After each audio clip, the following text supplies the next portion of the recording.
Barely 24 hours ago, I posted this video on TikTok and the conversation has been incredible. The video at the moment has gone past 11,000K and still counting. Personally, I am humbled. And you may ask me, what did I talk about? I said to you, if you haven't watched it already, that instead of you focusing on leaving your kids' houses, focus on leaving them your habits. And that is why the conversations went over the roof.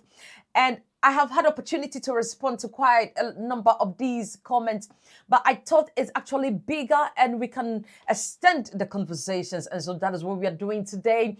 I'll be selecting a few of these comments that actually captured my attention. Personally, I am humbled and I keep saying that on YAT Finance, impact is what this is all about. Without wasting much time, let's go deeply into this whilst we react to some of these comments and also my take on them. All right, so let's start with Bismarck, and you can see Bismarck comments here. And I want to believe this is how a lot of people feel. So Bismarck is saying, if my father had built a house for me and given me a capital, I wouldn't have traveled to Europe and struggled. And I get it. I get it. So, Bismarck, you are not wrong. But you see, if your dad had given you a house, that means you have a head start. And if your parents had given you capital, to me, they've given you options. And so, property, a house, a head start. And capital, that is you having options to maneuver.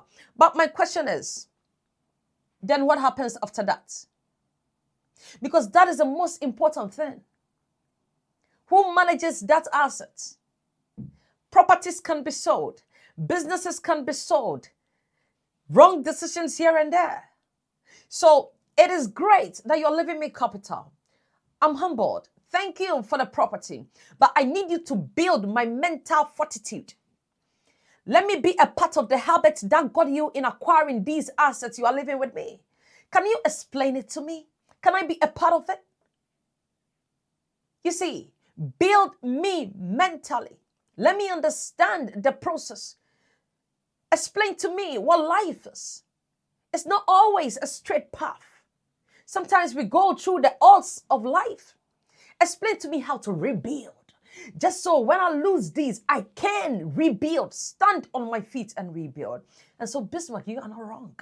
You are right. But you see, when we protect and build all of this, let's build those we intend to carry the legacies on. All right, so the second comment is from Daniel, and as you can see, I really like this comment, to be fair, if you ask me. Daniel says, life is unpredictable. And shout out to Daniel, because Daniel and I went back and forth a few times, and it was all done respectfully. No one was shouting, even in the comment section. We agreed with each other. Yes, yeah.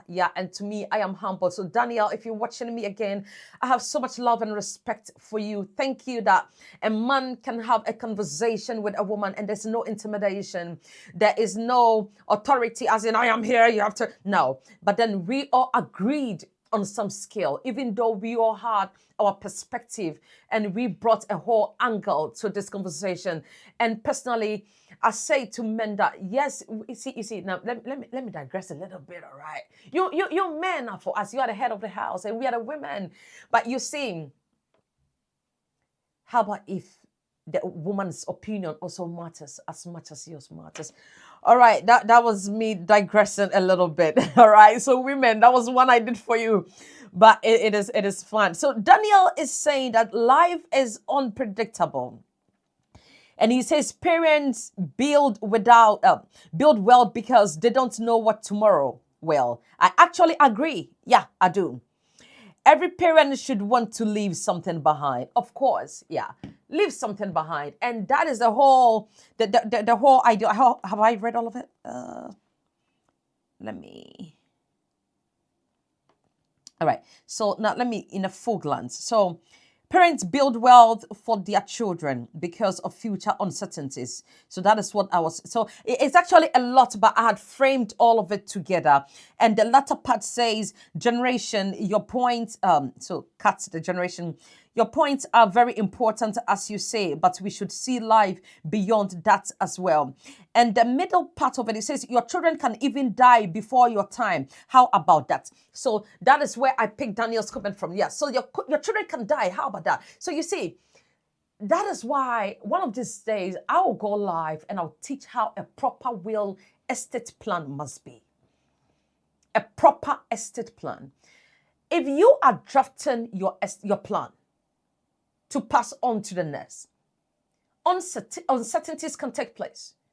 And so you're not just passing the wealth to one person, but you have the assumption to, should in case, if this person, then that. So I get it, Bismarck, that my estate may not be passed on to my children because life happens. Anything can take place. So there should always be that immediate remedy in that plan, in that succession plan. Otherwise, to me, it is incomplete. And so if your will is straightforward, I give this to you, I give this to you, I give it, to me, it's not a proper plan. A plan factors the future, the uncertainties, the if, the how, the what. And so, yes, I get it, that life is unpredictable. But the people I am surrounding myself with, the greatest responsibility God has given me, both adopted and unadopted children, children who, to me, I'm of support to, children I avail myself to, either physically, mentally, spiritually, financially. There is a probability I may factor them to this future call. Do they understand what wealth is?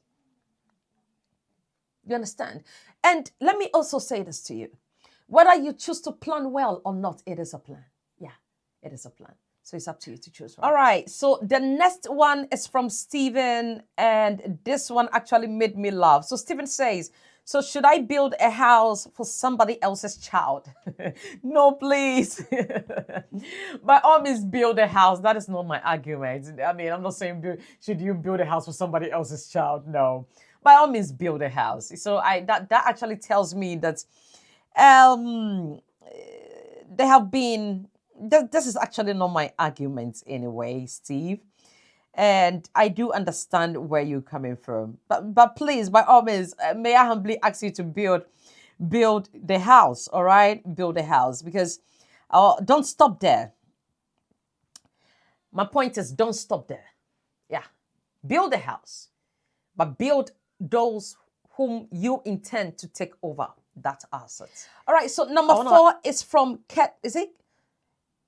Ketcherson. I hope I got it right. And if I didn't, please permit me, forgive me. And so this comment asks, what's wrong with doing both? Absolutely nothing wrong with doing both. In fact, I think that is the goal. Build wealth, build assets, build investments, but do both. That is the whole thing. So there's nothing wrong with building both. All right? But in you building these assets, teach your children what that investment is. Teach them about asset classes. Teach them about delayed gratification. Teach them about being humble. Teach them about understanding your core values. So that is the difference. So build the assets, but build these individuals as well. And that is the whole plan. That is what I was actually talking about. So yes, please, Catch. By all means, do me the honor. Build both. But don't forget that you need to teach them how to recover from their mistakes. It is part of it. Commenter, he said...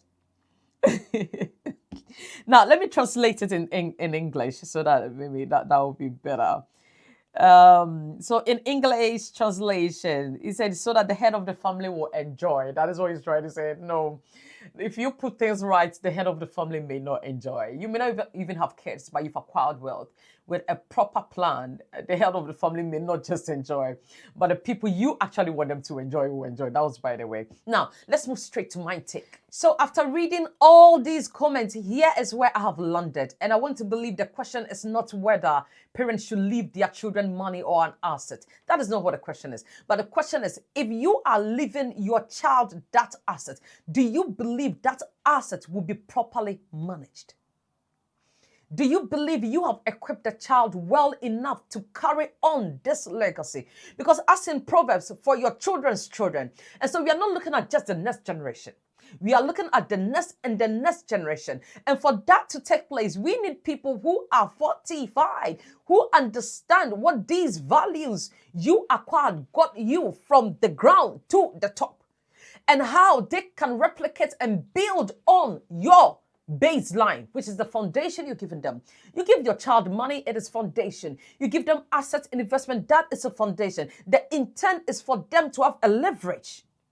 So that leverage, they step on, and instead of one child who didn't have it, they have that leverage. They step on and they rise. So their build up is quicker. But have you built them mentally enough with your habits to be able to carry it on? Once again, this is YAT Finance. Thank you so much for tuning in and watching to the end. And I can't wait to see you at the top. If you haven't followed this platform, you are missing out. Subscribe to this channel. God bless you, and I'll see you in the next.